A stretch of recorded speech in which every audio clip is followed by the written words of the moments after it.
All right, so I want to quickly go into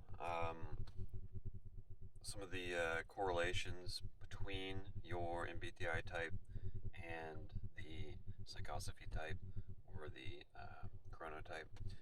And some people may be wondering, okay, so I've talked about how the convergent side, the left side, your two introverted functions if you're an introvert, or your two extroverted functions if you're an extrovert, they kind of influence your default perspective a little bit. The virtue kind of bleeds into that type for that. So what about the other side? What about the other two functions? Well, in my experience, your your two convergent functions are going to be things that you have a certain sort of consistent relationship with because it's the water you swim in, right? You got to have some level of positive identification or whatever it is with those functions. However, with the divergent side, it's a different story. There's plenty of people I've met that have a divergent set of functions that they actually positively identify with.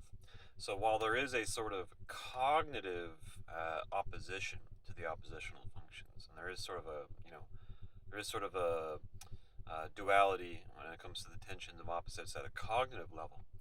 At the virtue level, they're not really necessarily very, you know, they're not really in opposition. So there's definitely people that I've met who've, their first virtue, if you will, is what correlates to their divergent side of their cognition. And so, these people are going to have a sort of push-pull, but it's still going to be relatively uh, familiar with that side. And of course, this means that you're going to be probably more of a divergent subtype.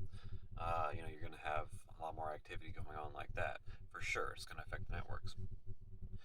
But just in general, um, the one piece of correlation I have noticed is that it seems to be slightly more likely for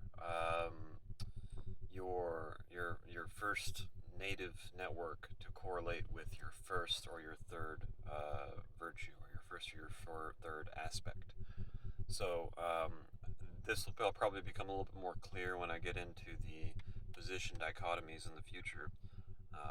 But just in general, there might be some sort of pattern regarding that when it comes to the convergent side, but when it comes to the divergent side, there's been all sorts of different permutations when it comes to your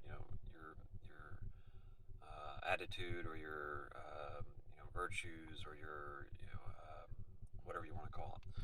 So in general, at the virtue level, the other side, the extroverted functions if you're an introvert, or the introverted functions if you're an extrovert, don't seem to uh, don't seem to have a sort of consistent sort of relationship with the virtues.